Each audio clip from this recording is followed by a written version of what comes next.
Otitis media, or OM in simple terms, is inflammation and/or infection of the ear. The human ear is divided into the outer, middle, and inner ear. OM affects the middle ear, which is a small air-filled cavity which contains 3 tiny bones: the malleus, incus, and the stapes. All 3 bones amplify the sound waves conducted to them by the tympanic membrane or the eardrum. One of the main causes of OM is a bacterial infection in the airways. The invasion of this bacteria can affect the development of the immune system in a child and lead to the movement of bacteria into the middle ear through the eustachian tube. This is the narrow canal that connects the middle ear to the nose to allow a passage of air. A blocking of the eustachian tube can cause inflammation and a build-up of fluid within the middle ear.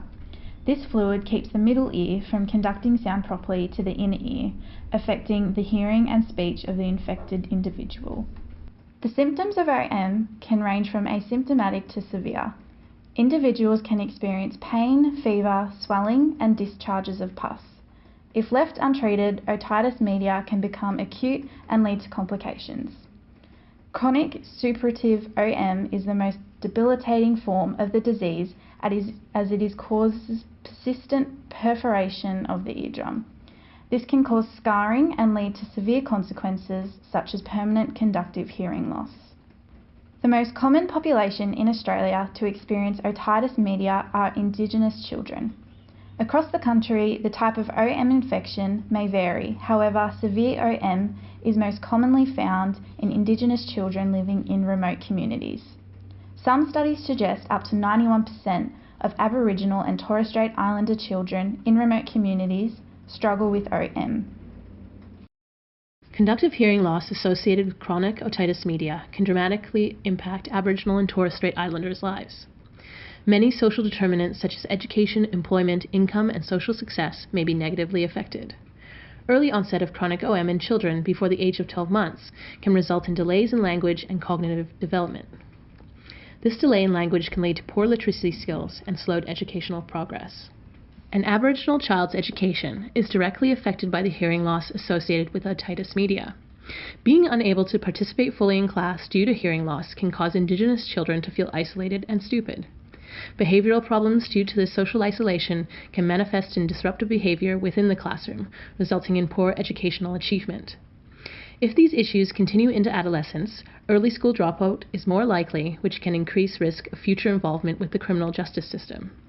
Adults with unilateral or bilateral hearing loss associated with OM can experience stigma within their communities, resulting in a loss of self-worth and reduced social skills, which can be linked to criminal activity. The poor educational outcomes caused by OM hearing loss can have lifelong consequences for the employment, income, and position on the social gradient of Aboriginal and Torres Strait Islanders. The incidence and prevalence rates of otitis media are much higher for Indigenous Australians than those of the non-Indigenous population. OM was around 2.8 times more prevalent for Indigenous people than for non-Indigenous people. For just Indigenous Australian children alone, their prevalence rate of otitis media is higher than that of the whole Australian population. Some Indigenous communities in Australia have a prevalence of chronic suppurative otitis media up to 10 times higher than the 4% that the World Health Organization identifies as being a massive public health problem needing urgent attention. The Australian Bureau of Statistics found that 12%, which is 1 in 8 people, of Aboriginal and Torres Strait Islanders have reported having an ear disease and mastoid hearing problems. Noticeably, both female and males had a similar prevalence rate. Females were 12%, while males were 13%.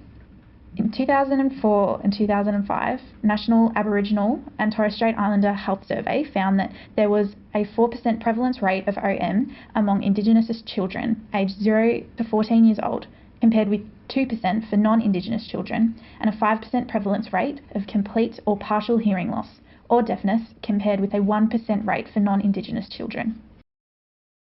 To better understand otitis media, or OM, we will be comparing 2 distinct groups that have experience with the health condition. The 2 different lived experiences we will compare are Aboriginal and Torres Strait Islander adults with conductive hearing loss due to having OM during childhood, and Aboriginal and Torres Strait Islanders who were carer of a child who had OM. Both early and late experiences with OM will be addressed. We will be identifying and discussing the similarities these 2 populations have regarding their experience with otitis media. Both carers of a child with otitis media and adults with conductive hearing loss due to chronic OM have had similar experiences of social stigma attached to the condition. This stigmatization has led to feelings of shame and self-blame. One mother spoke about feeling judged by others. That feeling that you're not a good enough parent, seeing the looks in these people's eyes and knowing they're condemning me as an unfit mother. This disease has had an impact on my kids, but it has also had an impact on me. This was similar to the judgment felt by one adult Aboriginal man. You're already confused as it is growing up, but to be deaf on top of that, and then to watch, to see how people treat you differently if you have a disability. So I kept it hidden, and it was really stressful. Dealing with this social stigma has led to feelings of self-blame that can last for years, as one mother explained. Here it is, 20-something years later, and I'm still embarrassed. Oh shame, that my son went to school with all this pus coming out of his ears. Her child also blamed himself for his condition. When my youngest was 12 years old, and he'd come up and say, "You know, Mum, I'm dumb, and I'm stupid. I should be dead. I shouldn't be alive." Self-blame and the concurrent social isolation can lead to future problems within the educational system.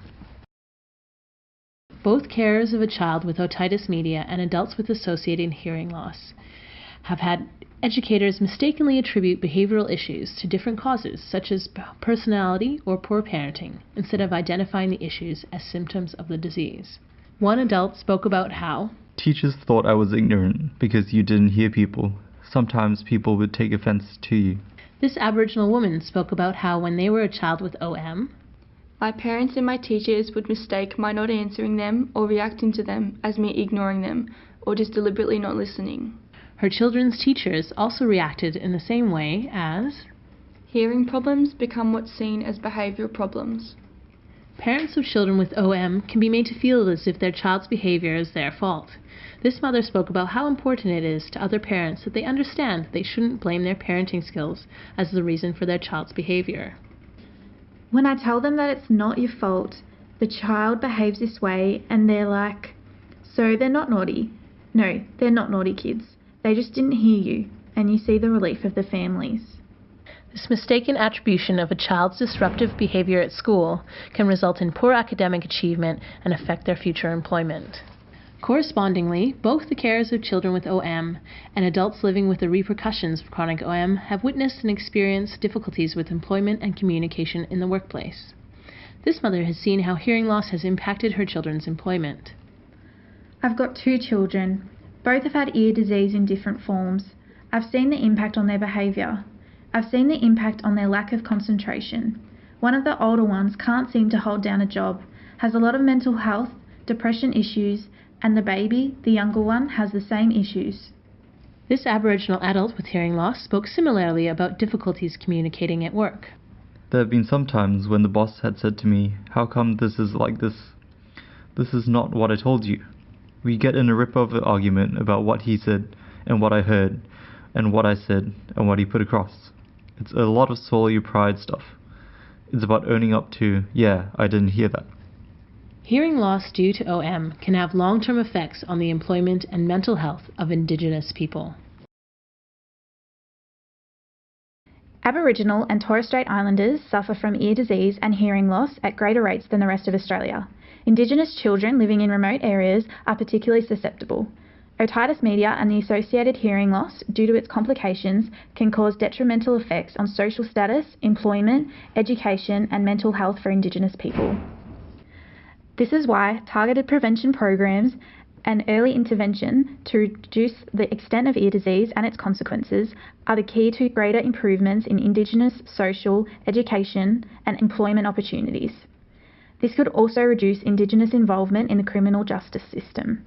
Addressing the prevalence of otitis media and its effect on the lives of Aboriginal and Torres Strait Islanders not only involves the issue of individual health, but also involves a broader issue of social justice for these original inhabitants of Australia.